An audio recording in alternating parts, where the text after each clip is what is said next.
नमस्कार, मैं सौरभ राठौड़। आप देख रहे हैं शहर की खबरें। इस वक्त मैं मौजूद हूँ अप्पा साहेब धर्माधिकारी सभागृह में, जहां पर आज परिवहन मंत्री प्रताप सरनायक ने जो है मार्गदर्शन शिविर रखा था। ये मार्गदर्शन शिविर जो है डीम कन्वेंस और 7/12 उतारा को लेकर रखा गया था, जिसमें कई अलग अलग विषय के भी बारे में बताया गया है। और यहाँ पर जो है हमने उनसे बात की और पूरे विषय के बारे में जानने की कोशिश की, और साथ ही में यहाँ पर आए लोगों से भी हमने बात की है। आइए जानते हैं उनका इस विषय पर क्या कहना है। नहीं, ये तो सरकार की जिम्मेदारी है। सरकार आपल्या द्वारी ये जो सरकार की भूमिका है उस माध्यम से हमारी जिलाधिकारी श्री कृष्ण पांचाल जी, हमारे जो मीरा भाईंदर के महापालिका आयुक्त है, वो भी यहाँ पे उपस्थित है, राधा विनोद शर्मा जी, और बाकी सब हमारे जो सब रजिस्ट्रार और जो यूएलसी वाले और तहसीलदार और हमारे टाउन प्लानिंग के लोग यहाँ पे उपस्थित है। सबका यही कहना है कि राज्य शासन के माध्यम से जो विभिन्न योजनाएं दी जाती है वो योजनाएं लोगों तक पहुंचे।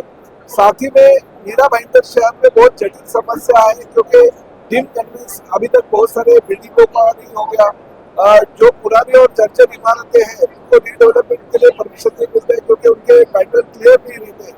तो कुछ ऐसी चीजें जो लीगल डॉक्यूमेंट्स नहीं होने की वजह से जो रुके हुए थे, ऐसे शिविरों के माध्यम से वो अगर टाइटल उनका क्लियर हो जाएगा, उनके नक्शे अगर मंजूर हो जाएंगे, उनके अगर जिलाधिकारी कार्यालय से अगर उनको जो चाहिए वो परमिशन मिल जाएगी, तो मीरा भाईंदर शहर में एक अच्छा सुंदर शहर बनेगा। डेवलपमेंट जो करनी होती है वो डेवलपमेंट वो लोग कर पाएंगे, और हमारे जो मिडिल क्लास और लो मिडिल क्लास के लोग हैं उनको अपना खुद का घर मिलेगा।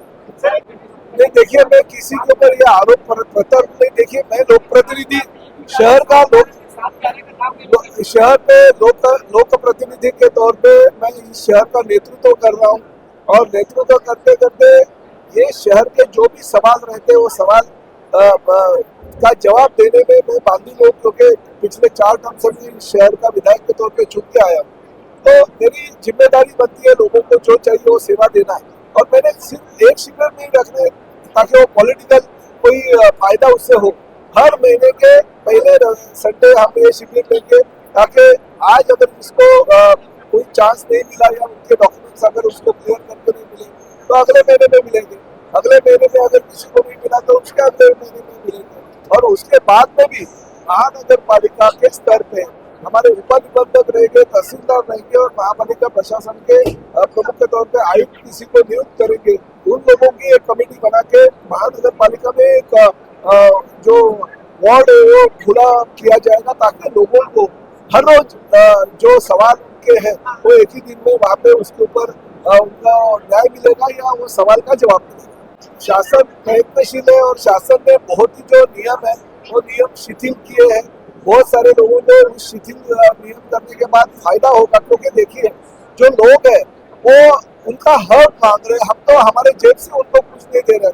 जो कानून है, और कुछ कानून तो अंग्रेजों को जमाने के कानून है, वो बदलने की जरूरत है। और ये कानून अगर बदल के हमारे गोर गरीब जो लोअर मिडिल क्लास और मिडिल क्लास लोगों का अगर फायदा होता है और उनका अगर काम होता है, उनकी बिल्डिंग जो जर्जर हो गई है वो अगर डेवलपमेंट अगर उसकी होती है, तो निश्चित रूप से हमारा वो कर्तव्य और शासन उनके साथ में। सर, यूएलसी की वजह से कलेक्टर साहब में यहाँ से एनओसी नहीं मिलता है और 7/12 में नाम नहीं चढ़ रहे हैं, तो क्या करेंगे सर? नहीं, इसके लिए माननीय कलेक्टर साहब भी यहाँ पे है, और उनको देखिए आज लोगों की हजारों की संख्या में यहाँ जो उपस्थिति है वो जिलाधिकारी साहब को पता चला कि नहीं, ये गंभीर समस्या है, और ये गंभीर समस्या का हल उनको करना ही पड़ेगा। क्योंकि आज जर्जर इमारतें यूएलसी की वजह से अगर रीडेवलपमेंट को उनको परमिशन नहीं मिली तो इमारतें गिर सकती है, लोगों की मृत्यु हो सकती है। और इसके पहले ही अगर उनको यूएलसी की परमिशन मिल जाए, उनको अगर नक्शे अगर कॉर्पोरेशन सैंक्शन करे, तो ये लोगों की जानें भी बच सकती है। और निश्चित रूप से हमारा शासन, हमारा प्रशासन जो है लोगों के साथ में।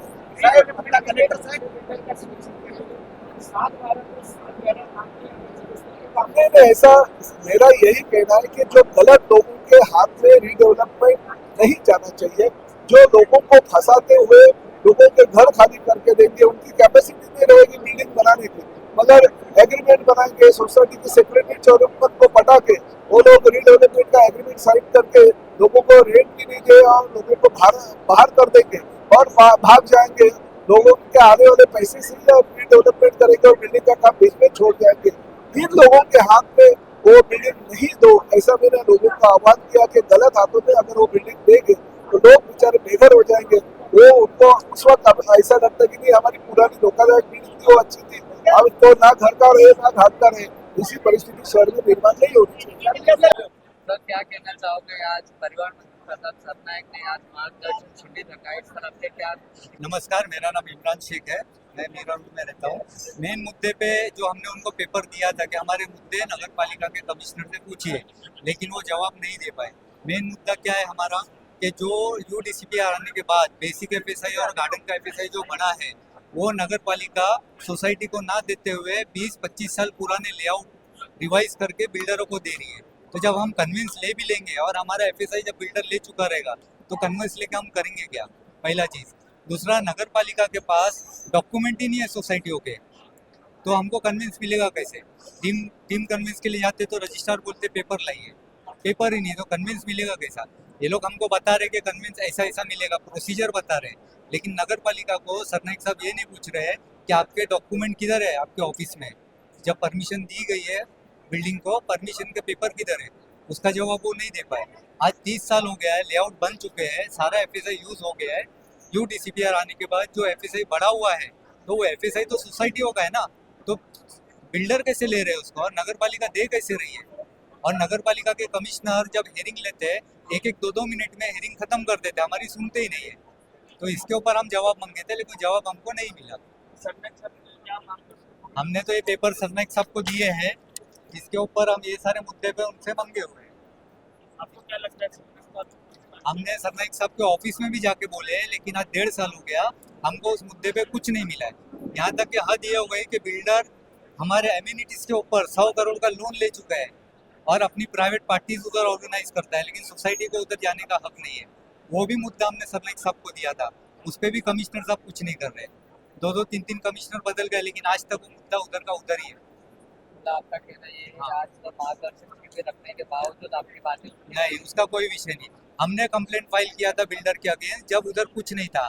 आज 33 माले के 2 टावर बन गए, लेकिन आज तक हमारी हेयरिंग ही नहीं हुई कमिश्नर के डिपार्टमेंट में। तो इससे बुरी बात है। आगे चल के इस पे कोई एक्शन नहीं लिया गया तो आप क्या करेंगे? हम तो कोर्ट में जाएंगे और हम तो सरनायक साहब के बंगले पे फिर जाएंगे ये पूछने के लिए कि इसका जवाब दो। जवाब नहीं मिल रहा है हमको। क्या थी आपकी? मेरा नाम प्रदीप खिस्ती है, मैं मीराधाम सोसाइटी से आता हूँ। मीराधाम सोसाइटी 143 सर्वे नंबर है, 141 और 142 से हमारे प्लॉट के ऊपर अतिक्रमण रोड बना है।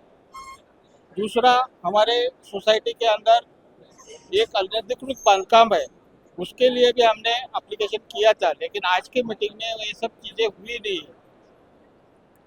आपका एक डीम का मुद्दा था, ऐसी जानकारी मिली है। डीम का मुद्दा था, उसमें जो ऑर्डर लिया था हमने वो कन्वर्ट करने का था, डीम लीज में कन्वर्ट करने का था। तो वो ऑर्डर का अभी तक हमको हाईकोर्ट का जो ऑर्डर था वो मुताबिक 3 महीने में होना चाहिए था, जो हुआ नहीं।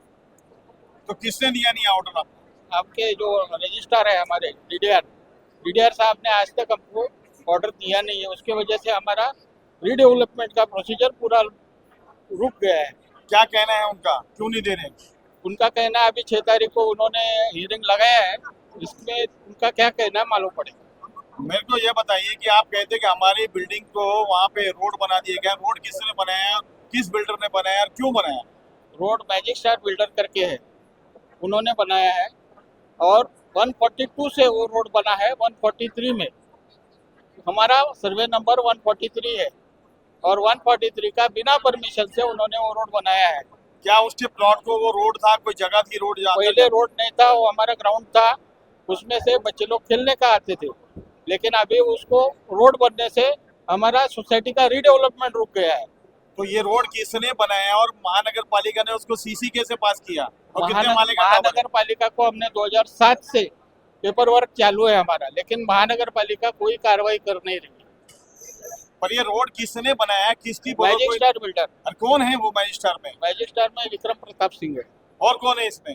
इसमें शायद पार्टनर में कौन राजू गोयल भी है शायद। आप कहीं ऐसा तो नहीं कि इनका नाम बदनाम करने के लिए इल्जाम लगा रहे हो? नहीं नहीं नहीं, ऐसा कुछ नहीं। हमारा जो तकलीफ है वो हम बता रहे हैं, हमको कोई लेना देना उससे। तो आपने मनपा आयुक्त से क्यों नहीं शिकायत की? कई बार हम जाके मिल के आए, हमने एप्लीकेशन राइटिंग में दी है, हर चीज हमारे पास है। आज हम लेके भी आए थे सबमिशन के लिए। आपको दिखाना है, ये दिखा सकते हैं आप। तो आज क्या कहा सबमिशन के लिए दिया? तो आज सबमिशन के लिए ये डिपार्टमेंट ही नहीं इधर है, सब उन्होंने बोल दिया है। डीम का डिपार्टमेंट तो था ना आज यहाँ टीम पर। का है, लेकिन टीम का बोल रहे कल अपना का जो डेट मिला है, वो डेट के ऊपर से क्या होता है वो देखते हैं।